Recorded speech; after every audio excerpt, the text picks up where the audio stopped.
can't hear anything.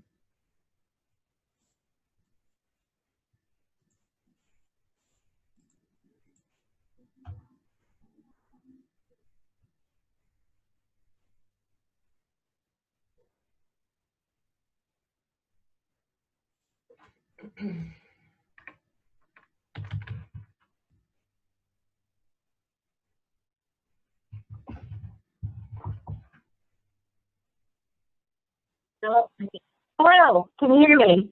Yay! Yay! I've been hitting like 15 buttons, so I apologize. I am going to apologize again and just say we do have a few people here from our governance committee. Pastor Green and Diane Schussel are on the call already. I see Jenny here as well. Pastor Green, are you able to maybe share a few words and introduce Clutch as we get started? Or is it too loud where you are?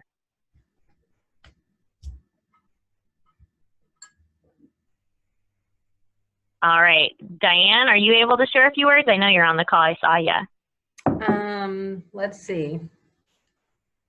Thank you, Diane. Can you hear me? Yes, I can. Okay. Sure. So I think that we're here today. Everyone hopefully has had an opportunity to read the strategy memo, and we're really here to introduce Clutch and have them answer any questions or respond to any concerns that anyone has about the memo or any suggestions. So Clutch is an organization that has done some work in Houston. I think everybody sort of knows the background. Chicago and some other places helping COCs figure out how to have more effective governance structures for their continuums. So with that, I think I would just turn it over to them. Thanks. Can everyone hear me? Yes. Great.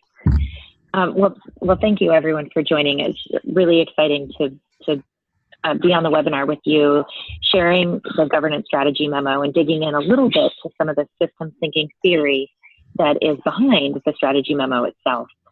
So the way the webinar will be structured is we will walk through a presentation of the governance strategy memo, and then at the end take time for questions. So as Rachel indicated in the chat, you can at any time go ahead and log your question as you go, and Rachel will keep track of those and we'll make sure we answer them during the question and answer period of the webinar.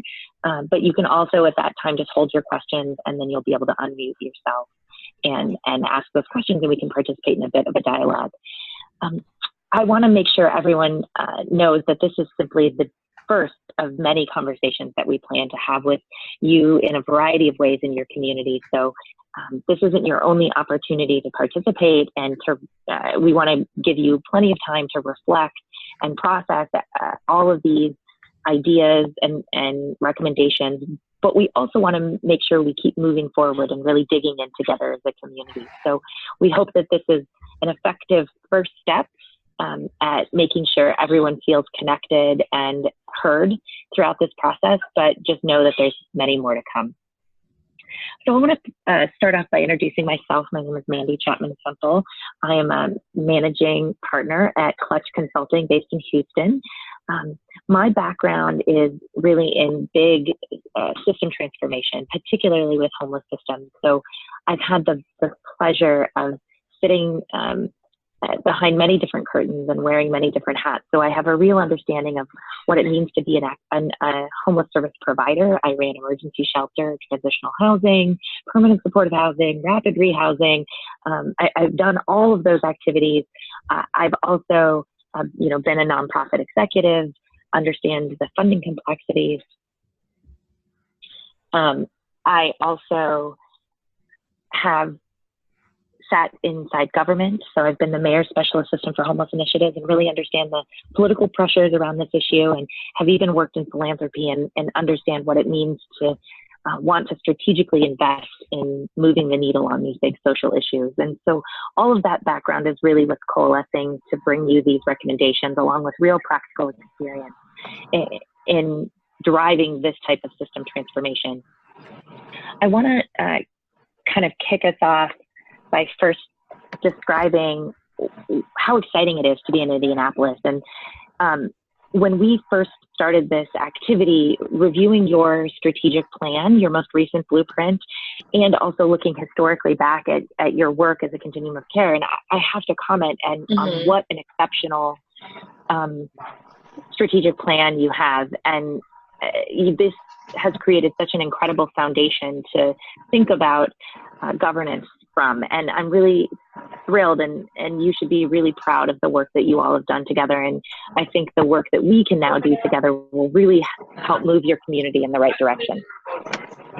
If everyone could just make sure they're muted, that would be great. So let's kick this off here. So the primary goal of the strategy memo itself is really to propose the structural changes that can result in altered behaviors and substantially reduce the frustration, how empower more voices and actors, and really enhance the transparency and communication. As we were reviewing all of the documents from the strategic planning process and from various committee meetings related to the governance work and the strategic planning work, it was very evident that there is certainly frustration and a real desire for enhanced transparency and communication, and for everyone's voice to be fully maximized and for everyone's actions to be kind of fully embraced. And so the structure that we're proposing is a way forward that will help respond to all of those desires. The other important thing to note is that we are not just recommending a governance structure to make decisions. We're recommending a governance structure that really is about action. And we want to drive action across all sectors of the system. We want to accelerate results, and we want to give each of you a way to be more generative in your work together. And so that's really the basis for what brought us to the strategy memo that you see today. So I always want to present the strategic recommendations with a little bit of theory behind it, because I really think it helps ground the recommendations in something a bit more concrete.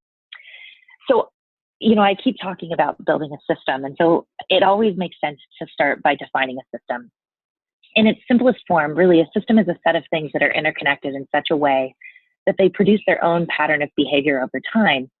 And so if we take a step back a bit from social systems and we just think more generically about how systems work that exist all around us, so for example, how the temperature is controlled in the room that you're sitting in, you'll realize that all of these systems run on feedback loops.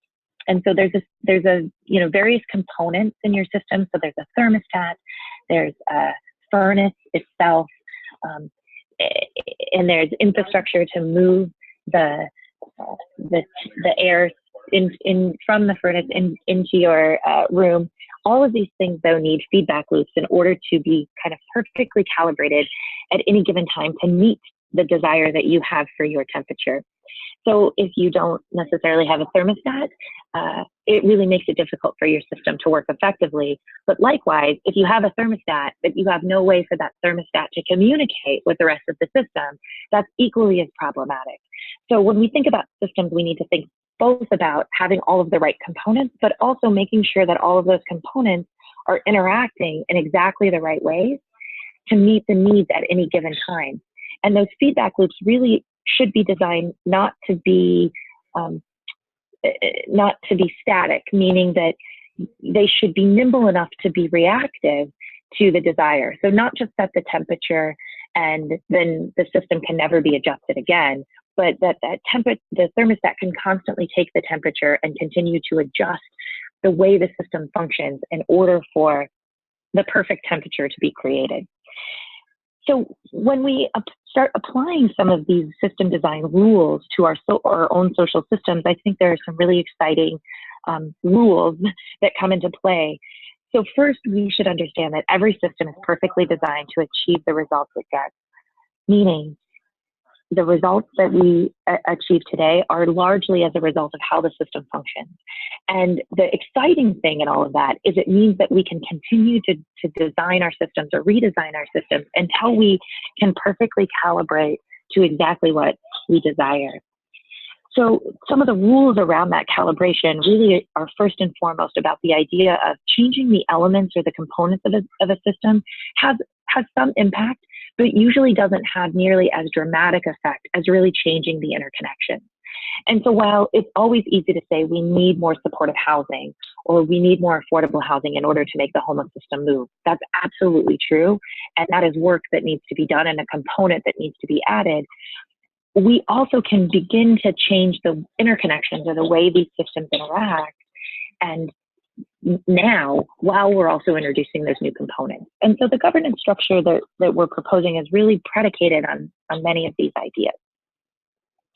So let's dig into the first recommendation. So recommendation number one is really to add a blueprint to your blueprint. And what we're really meaning by this is that you have done an incredible job of really articulating a shared vision of your collective impact approach. You've defined that aspirational end goal. But what we don't necessarily see in the blueprint today is a really concrete drawing that defines how the collective will actually function together in order to achieve that goal. So the first drawing, it really is about what are the system's components and how do those components interact to achieve the end goal. And when we can create that drawing, we then have the ability to organize and define the role of each partner in the system. So let me show you a few examples to make this a bit more concrete. So this is Houston's very simple drawing of how their system works. What you kind of see at the top is all of the entry points into homelessness, all of those entry points feeding into the coordinated access system, particular things happening, triage, assessment, assignment, and accountability, and individuals moving into those next spaces, into those back doors, or those interventions that are going to resolve their homelessness. In the case of Chicago, it's a pretty similar diagram, much prettier, I would say, but the premise is that people experience homeless move through a system in a particular way. In the case of Atlanta, something very similar. People experience homeless, they're going to enter the system here. This is what's going to happen inside our system, and this is how we're going to effectively move people through. What is really neat is that these system components all of a sudden now then reveal very particular system roles that can be played by the different providers in the community. So this is the real value of a simple system drawing, is that it helps each and every partner understand exactly the role that they're going to be playing and how that role is critical to the whole of the system and to achieving the impact. So what the system diagram also helps us understand is that each and every partner who's playing one of these system roles is absolutely critical to our system.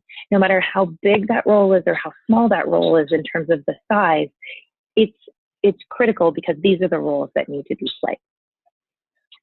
So recommendation number one is to help Indianapolis really produce this kind of system diagram and help all of you as providers begin to really understand and articulate exactly the role that you play in the system and how that role is valuable to producing the collective goal everyone is desiring.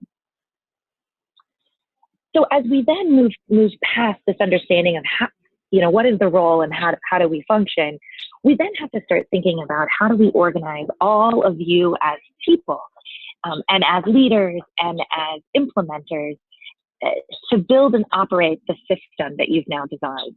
And there's an underlying theory here that I think is really important. And we often call this the reinforcing engine of success. And what this reinforcing engine reveals is that the quality of relationships enhances the quality of thinking, which enhances the quality of action and enhances the quality of results.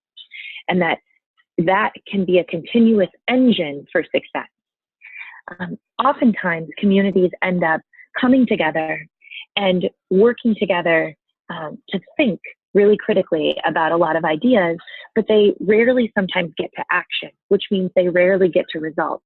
And you then break down this engine of success, and you're no longer kind of feeding the cycle that's necessary in order to continue to enhance your thinking and enhance your action and enhance your results. So the overall structure that we're recommending is really predicated on this idea that we need to help all of you come together, and not just come together in a committee, and not just come together to talk or to think, but to come together to act and to constantly experiment in order to drive action, which drives results, which enhances relationships, which will enhance thinking. And we need to create a structure that is forgiving enough to allow for experimentation and a reinforcement and a use of this engine of success. The other kind of underlying theory for how you're going to achieve collective impact comes from this creative tension model. So whenever we create a vision, and you guys have created an incredible vision with your blueprint, there is a gap, though, that exists between the current reality and that vision. And any gap always gives way to a kind of structural tension. And I think that's exactly what is bringing us to this webinar today, is that structural tension in your community revealed a need to find a way forward that was going to create a governance structure that was really successful for implementation of your new blueprint. And so oftentimes what happens is when that structural tension is in play, there's two different ways in which we can react to that structural tension. Sometimes we can react with by bringing stressful tension into the mix. And oftentimes what that stressful tension gives way to is a focus on what you don't want. And then it really puts you into a problem-solving orientation or into a reactive orientation where you're constantly reacting to what you don't want and solving to avoid the things you don't want. The opposite of that is this sense of creative tension. And creative tension allows you to really focus on what you want, and it puts you into a creative or a generative orientation. And so as you approach that structural tension, you start saying not what you don't want, but instead, what do we want? And so I feel like the process that we're in right now is an example of that generative orientation, where we're all coming together to really articulate, what do we want? And we as Clutch Consulting are putting in front of you some ideas about what we think is going to be best for you as a community. And as we work together to really tweak and refine exactly how to make those ideas or those recommendations, turn those things into exactly what you want for your community.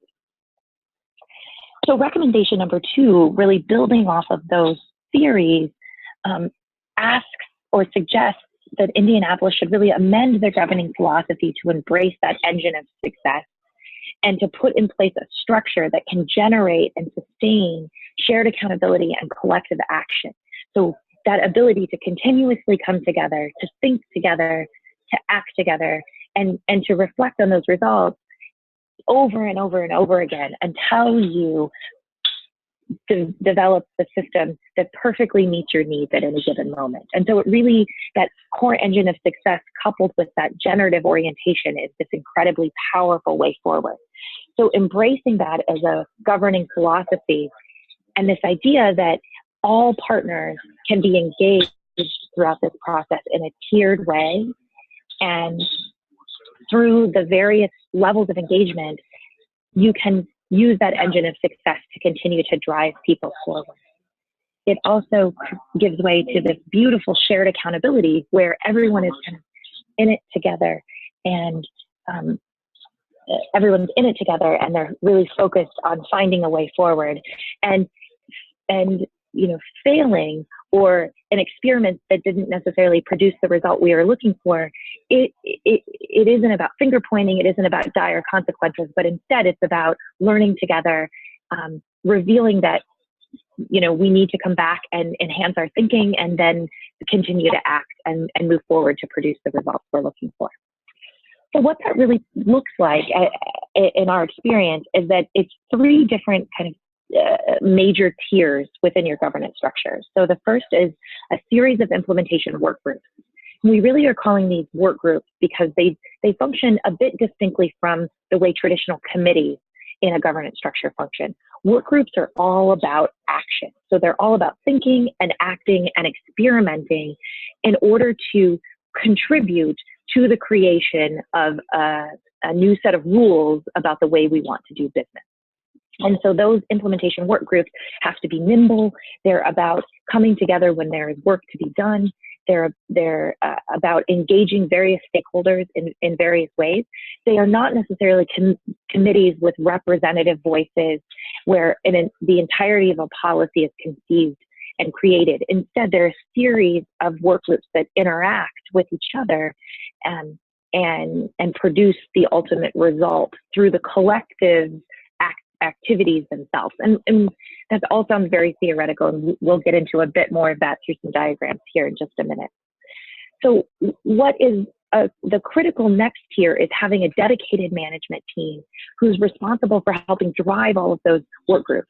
And when I mean drive those work groups, I mean project manage, drive the action forward, not make all of the decisions, but really function as the backbone, as the skeletal system and the central nervous systems for how that information is conveyed across those work groups, for how those work groups are able to do their work together most efficiently and translate that work back into the rest of the infrastructure itself so that it can all contribute and build to itself.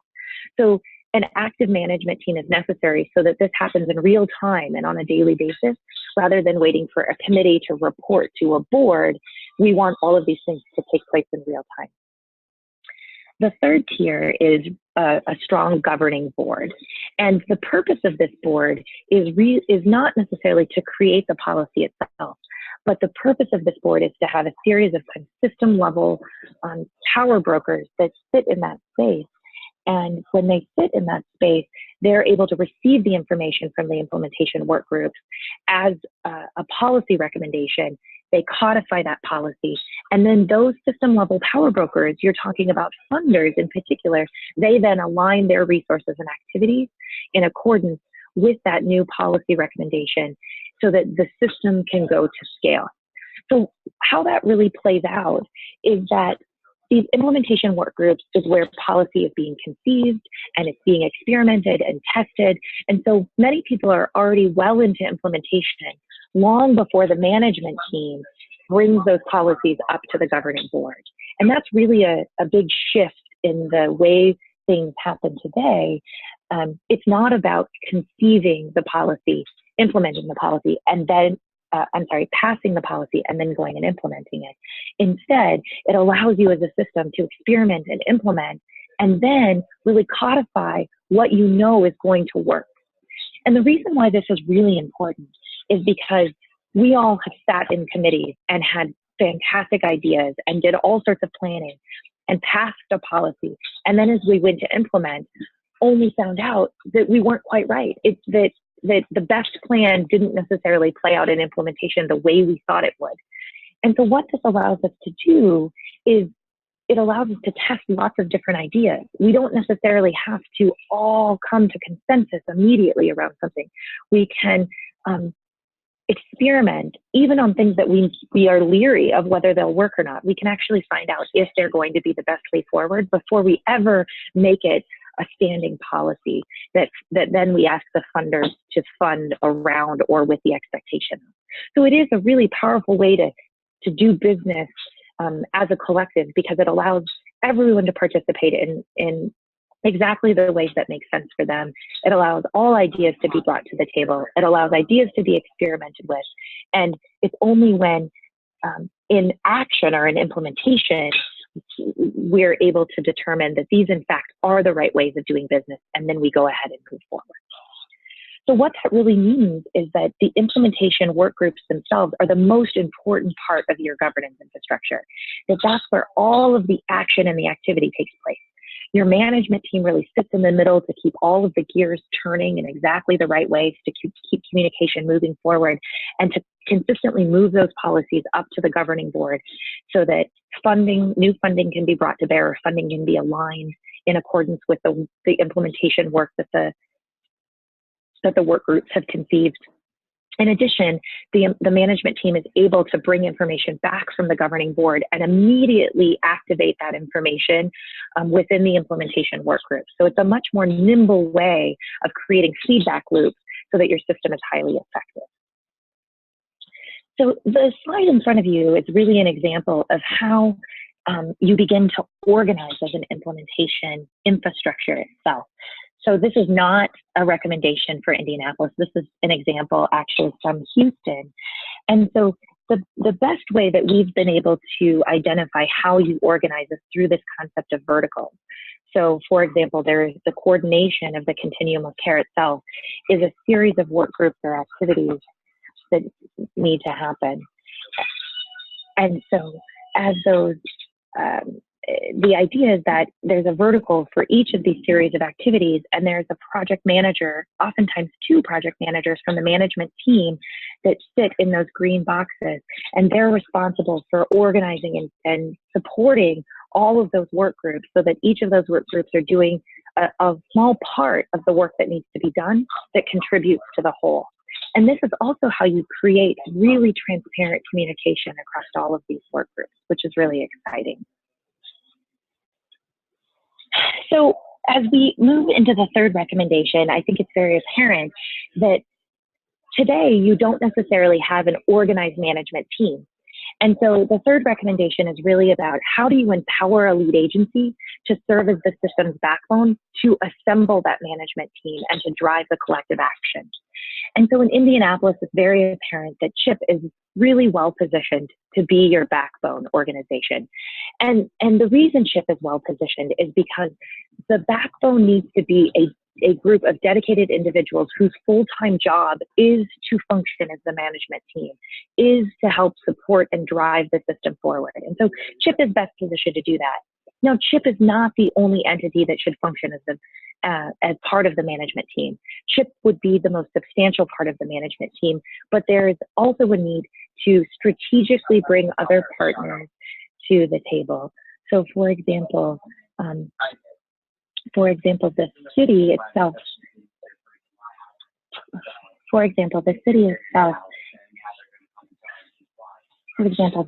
itself. Can bring some of those resources to the table. And in addition, there could be some other partners in the community that could lend their support to the process. So particularly in the case of the continuum of care, of the permanent supportive housing pipeline, there are other players and actors that could help lend themselves to the management team. So what you see in front of you is just an example of the dedicated implementation team from Chicago.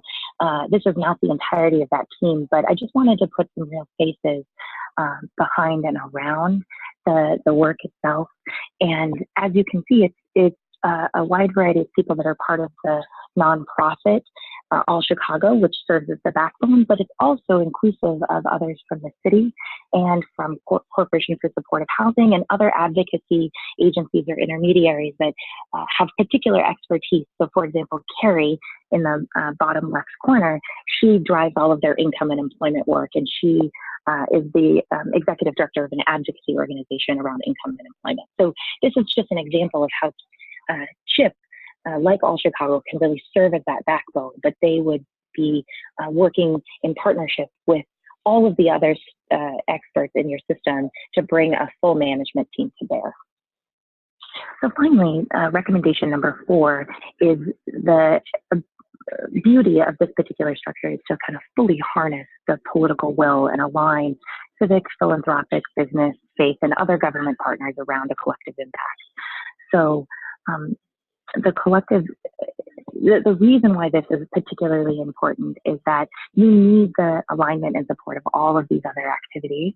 And as those other activities need to drive forward, the infrastructure that we're proposing will work in tandem to allow each of those other partners to articulate their own needs and to support the work of the continuum of care itself in a way that is distinct from perhaps the way those relationships are happening at the moment. So finally, the strategy memo that was sent out recently really talks about a recommended transition plan that gets very concrete about how we can engage each of you in various ways and continue to move forward pretty rapidly toward articulating how all of these recommendations will really play out specifically in Indianapolis, and begin to experiment with working in some of these ways. So March 5th and 6th, we'll be back, and we're going to host a community workshop that I hope all of you will be able to attend. But in addition, as you can see, lots of other work groups, workshops with very particular groups that will move each of these recommendations forward, not in isolation, but simply this is where the work will happen so that we can then communicate and organize all of these activities so that the entirety of the community can eventually vote to make modifications to the governing charter that would be a reflection of all of these activities. So I'm not going to go into detail on each of these activities, but I really encourage you to look closely at the strategy memo and really identify how you can be a part of as many of these conversations as possible so that we can move forward. So with that, I want to open it up for questions. And thank you, Rachel, for making sure everyone has access to the community workshop that's coming up. So we hope all of you will participate. So with this, as far as questions go, if you want to unmute yourself, please feel free to ask that question, or you can simply type it into the chat box here and we can go from there.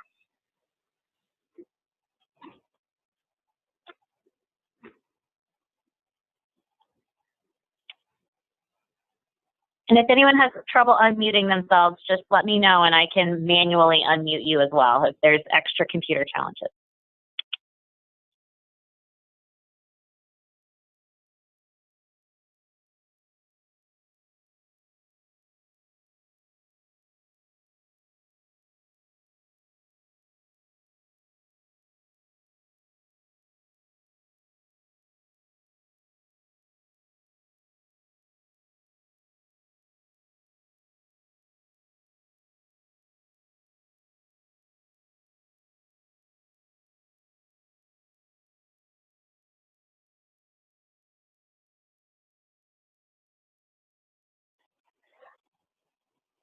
Is anybody trying to get on? Again, if you want to send me a message and you're having trouble sending or unmuting yourself, just let me know. I'm also next to my email if you've got my email.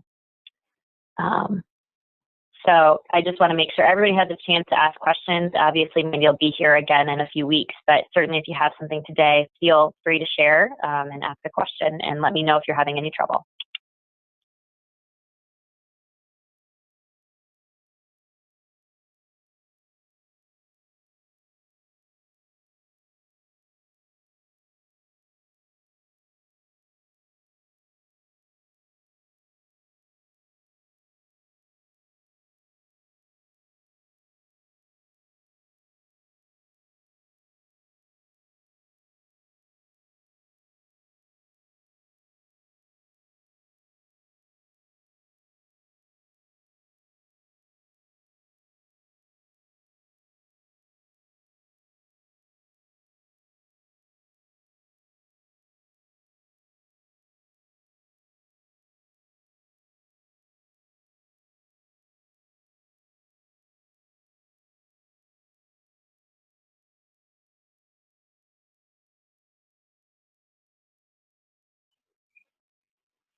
So I want to make sure I put up my email on the slide here as well, so that if any of you have any additional questions that you think of as you're kind of processing all of this, you please feel free to reach out, or you can always reach out through Chip as well. So just to give you a little bit of background too, and I appreciate Diane so much opening up the webinar today.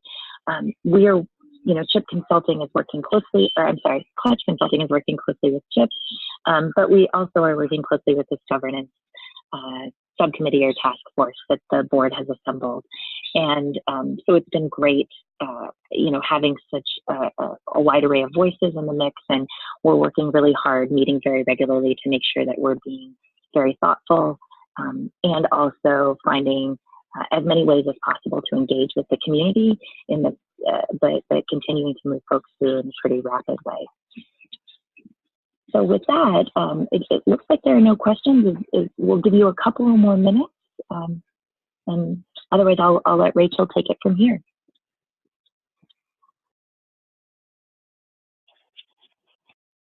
Thank you, Mandy. I just posted in the chat also the name of our governance workgroup members. We're all available too if you feel more comfortable speaking with somebody, and they can also direct questions to Mandy as well. I want to thank everybody for their time, and certainly if something comes to mind later, again, don't hesitate to reach out, and we'll let you all go about enjoying the rest of your afternoon, and hopefully we will see you at our community workshop in just a few weeks. Thank you so much.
Mandy, it looks like Brian has a question. Do you want to address this now, or would you like to take it offline? No, I think it would be great to address it now. Thank you, Brian. I think it's a great question. So the truth is that there is not a continuum of care across the country that doesn't have some kind of history. And the reason for that is how continuum of cares have evolved. And so originally continuum of cares were structured simply to produce a collaborative application for a set of continuum of care funding. And so the nature of that is it doesn't necessarily lend itself to a strong collaboration or a collaborative process because it's about competitive funding. And as the HARF Act came into being in 2009, and there was a new codification of what a continuum of care needs to be, the attempt of that has been to move continuum of care beyond just being the existing for the creation of a collaborative application for one particular source of funding, and instead to becoming the umbrella entity for under which all homeless service activities are organized. And so what's difficult with that kind of new expectation is that, you know, the previous kind of competitive nature and the lack of infrastructure that's existed within continuum of cares, it really limits to some extent the ability for communities to successfully move beyond some of those historical things. Now, what I can say is that, you know, history happened, and that there is an opportunity from this day forward to begin really speaking truth about those fears, about those concerns and mistrust, and also looking forward and using that generative approach to begin building together a better future. And the beauty of this infrastructure is that it in so many ways solves for the things that generated that mistrust previously, and really creates goal clarity and defines things for others in a way that will, I think, create more transparency and more clarity going into the future. But I don't want to say that this infrastructure immediately will remedy that mistrust, but it is a way to move forward from that mistrust. And over time, I think that the community working differently together will help to heal from some of those things in the past. Why?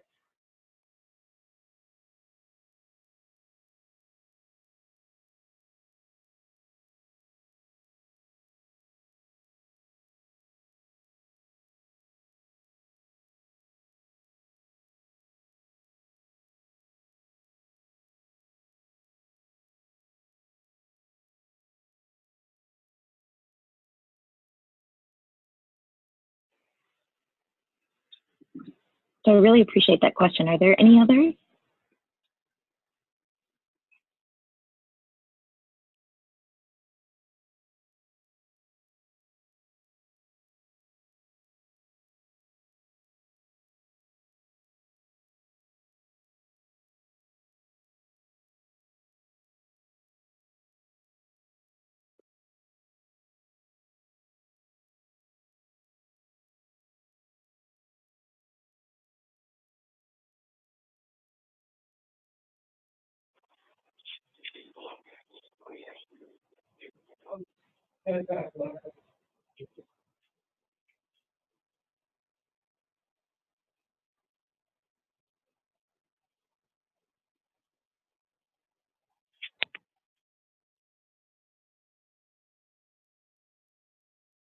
All right, I'm still not seeing any new questions come through, but there's still time if you would like to share something or a question.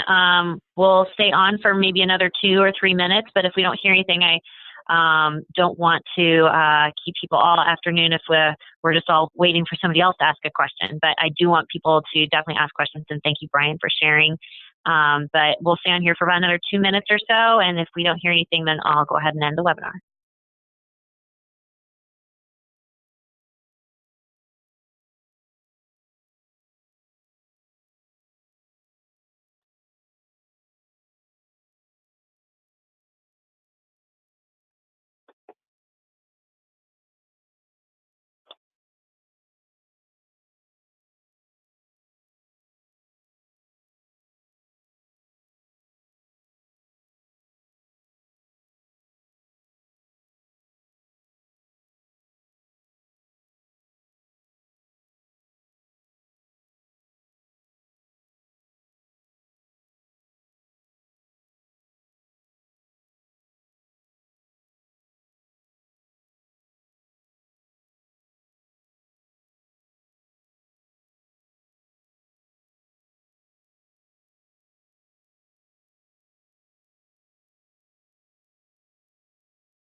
All right, we're going to go ahead and end the webinar. Have a great rest of your afternoon and a great weekend. Thanks, everyone. And don't hesitate to reach out to anybody on the governance work group or with Mandy if you have any questions.